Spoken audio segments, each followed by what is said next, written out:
ಪರೀಕ್ಷಿತ ನನ್ನನ್ನು ಸೋಲಿಸಿದ ಎಂದು ಉಬ್ಬಿದ ಕೊಬ್ಬಿದ. ನಾನು ಸೋತೆ ಅಂತ ಭಾವಿಸಿದ. ನಾನು ಸೋತದ್ದಲ್ಲ, ಸೋತವರಾಗೆ ಮಾಡಿದ್ದು. ಇವರ ಹಿರಿಯವರನ್ನೇ ಗೆದ್ದಿದ್ದೇನಂತೆ. ಮತ್ತೆ ಇವ ಒಂದು ಹೆಚ್ಚ ಅಲ್ಲ. ನನಗೆ 6 ಜಾಗ ಬೇಕಿತ್ತು. ಒಟ್ಟು 10 ಜಾಗಗಳು ನನ್ನದ್ದಾಗಿ ಮಾಡಿಕೊಳ್ಳಬೇಕೆನ್ನುವಂತಹ ಉದ್ದೇಶ ನನ್ನದಾಗಿತ್ತು. ಮುಖ್ಯವಾಗಿ ಬೇಕಾದದ್ದು ಕನಕ, ಬಂಗಾರ. ಹೇಗಾದ್ರೂ ಇವರನ್ನು ಹೊರಗೆ ಬರಿಸಬೇಕು. ಅರಮನೆಯಲ್ಲೇ ಇದ್ದಾನೆ, ಸುಖ ಸಂಸಾರದಲ್ಲಿದ್ದಾನೆ. ಇವನನ್ನು ಅರಮನೆಯಿಂದ ಹೊರಗೆ ಬರಬೇಕು ಅಂತಾದ್ರೆ ಇವ ಹೊತ್ತುಕೊಳ್ಳುವಂತ ಬಂಗಾರದ ಕಿರೀಟದಲ್ಲಿ ಹೋಗಿ ನಾನು ಕುಳಿತುಕೊಳ್ತೇನೆ. ಎಲ್ಲಿಯವರೆಗೆ ಇವನನ್ನು ಆಡಿಸಬೇಕು, ಎಲ್ಲಿಯವರೆಗೆ ಒಯ್ಯಬೇಕು, ಯಾವ ನಾಟಕ ಮಾಡಬೇಕು ಅದನ್ನೆಲ್ಲ ಪ್ರಯೋಗಿಸ್ತೇನೆ.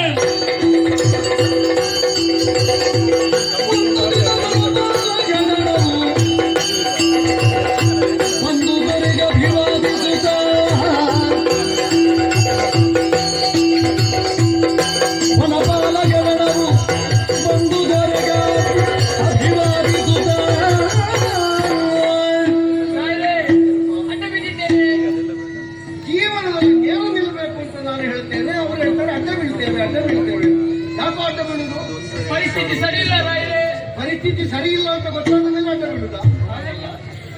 ನೋಡು, ನಾವು ತಲೆ ತಗ್ಗಿಸುವ ಜಾಗದಲ್ಲಿ ತಗ್ಗಿಸಿದ್ರೆ ಆ ತಗ್ಗಿಸಿದ ಭಾಗವೇ ನಮ್ಮನ್ನು ಬದುಕಿನಲ್ಲಿ ಎತ್ತರಿರ್ತದೆ, ತಲೆ ಎತ್ತುವಂತೆ ಮಾಡ್ತದೆ. ಮನಪಾಲಕರು ಏನು ಕಷ್ಟ?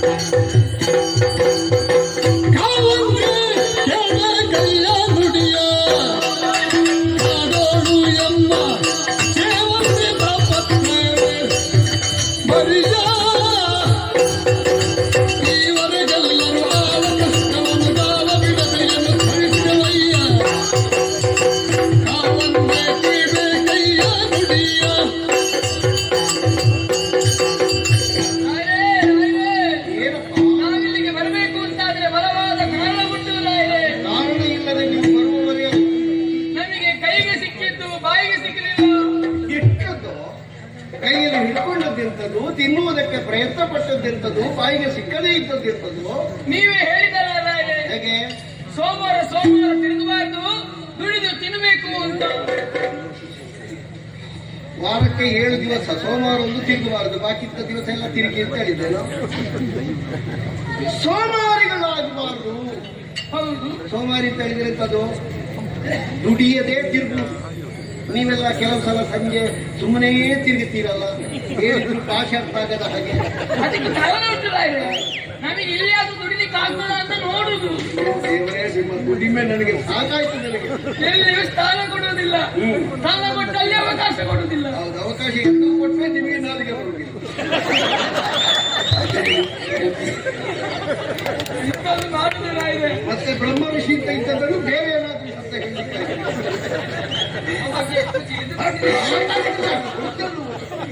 ನಮ್ಮನ್ನು ಇಷ್ಟು ತಯಾರು ಮಾಡಿದ್ದು ನೀವಲ್ವಾ? ಒಂದು ದಿನ ತಪ್ಪ ಆಗ್ತದೆ ರಾಯರೇ, ಮತ್ತೆ ಸರಿ ಆಗ್ತದೆ. ಅದು 366 ದಿವಸವೂ ಹೇಳುವುದನ್ನೇ ನೀವು. ಒಂದು ದಿನ ಅಲ್ವಾ ತಪ್ಪದ್ದು? ದಿನ ಉಂಟಲ್ಲ ಅಲ್ವಾ? ನಿಮ್ಮ ಅಪ್ಪನು ಹಾಗೆ ಹೇಳ್ತಿದ್ದ, ದಿನ ಉಂಟಲ್ಲ. ಹಾಗಲ್ಲ ರಾಯರೇ, ನೀವು ಹೇಳಿದಾಗೆ ನಾವು ಸರ್ಕಾರಿ ಭಜನೆಯನ್ನು ಮಾಡಿದೆವು. ಎಂತದ್ದು? ಸರ್ಕಾರಿ ಭಜನೆ. ತರಕಾರಿಯಲ್ಲಿ ಬದನೆ ಕೃಷಿಯನ್ನು ಮಾಡಿದೆವು. ಹೌದು, ಸರ್ಕಾರಿ ಬದನೆ ಅಲ್ಲ. ತೊಂಡೆ, ಬೆಂಡೆ, ಮಂಡೆ, ಸಂಡೆ. ಅದೆಂತದ್ದು ಮಂಡೆ ಅಂತ ಹೇಳಿದ್ರೆ? ಅದು ತೊಂಡೆ ಅರ್ಧ ತುಂಡು ಮಾಡಿ, ಬೆಂಡೆ ಅರ್ಧ ತುಂಡು ಮಾಡಿ, ಎರಡನ್ನು ಸೇರಿಸಿ ಆಗ ನಾವು ಇಟ್ಟ ಹೆಸರು ಮಂಡೆ. ಎರಡಾಗ್ಲಿ, ನಿಮಗೆ ಅರ್ಥ ಆದ್ರೆ ಅಂತೂ ಕೃಷಿ ಮಾಡಿದೀವಿ. ಒಂದು ಬದಿಯಲ್ಲಿ ತರಕಾರಿಗಳು ಮಾಡಿದೆವು, ಮತ್ತೊಂದು ಬದಿಯಲ್ಲಿ ಹೆಣ್ಣು ಹಂಪಳು. ನೋಡ್ರಿ, ಹೆಣ್ಣು ಹಣ್ಣು ಹಂಪಲು, ಮೂಸುಂಬೆ, ದಾಳಿಂಬೆ, ದಾಳಿಂಬೆ, ಮೂಸುಂಬೆ, ಮೂಸುಂಬಿ, ಹಾಗೆ ಹೇಳು. ಮೂಸುಂಬೆ ಅಲ್ಲ, ಮೂಸುಂಬಿ, ಹ, ಹೀಗೆ ತುಂಬಾ ಹಣ್ಣುಗಳನ್ನೆಲ್ಲ ಮಾಡಿದೆವು ರಾಯ. ಮತ್ತೆ ನಾವು ಆ ಬದಿಗೆ ಹೋದಾಗ ಅಲ್ಲಿ ಹೇಳುವುದು ಇದು ರಕ್ಷಿತ ಅರಣ್ಯ ಅಂತ. ಈ ಬದಿಗೆ ಹೋದಾಗ ಅಭಯಾರಣ್ಯ ಅಂತ. ರಕ್ಷಿತಾರಣ್ಯ, ಅಭಯಾರಣ್ಯ ಅಂದ್ರೆ ನಮ್ಮದಾದಂತಹ ಒಂದು ಕಣಕಾಪಿನಲ್ಲಿ ರಕ್ಷಿಸಲ್ಪಡುವ ಧಾವನ ಅಂತ ಲೆಕ್ಕ. ಹೌದು. ಅಲ್ಲಿದ್ದಂತಹ ಮೃಗಗಳನ್ನು ಬೇಟೆಯಾಡುವುದಕ್ಕಿಲ್ಲ, ಅಲ್ಲಿದ್ದ ಮರಗಳನ್ನು ಕಡಿಯುವುದಕ್ಕಿಲ್ಲ, ಅಲ್ಲಿ ಏನೇ ಇದ್ರೂ ಪ್ರಕೃತಿ ಸಹಜವಾಗಿ ಇರಬೇಕು ಎನ್ನುವುದಕ್ಕಾಗಿ ಹಾಗೆಲ್ಲ ಹೆಸರಿದ್ದಾರೆ.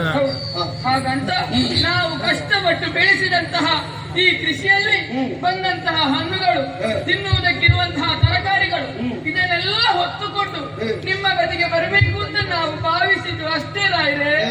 ಆದ್ರೆ ನಮ್ಮ ಆಸೆ ಎಲ್ಲವೂ ನಿರಾಸೆ ಆಯ್ತಲ್ಲ.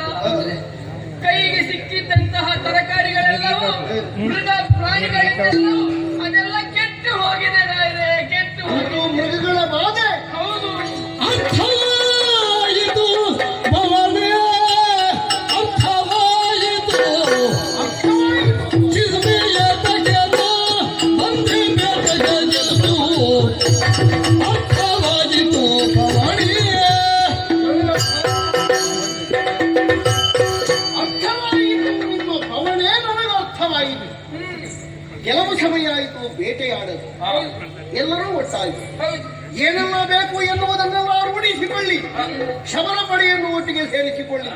ಸಾವಕಾಶ ಸಾಧುವಾದದ್ದು ನಡೆಯೋಣ ಬೇಟೆ.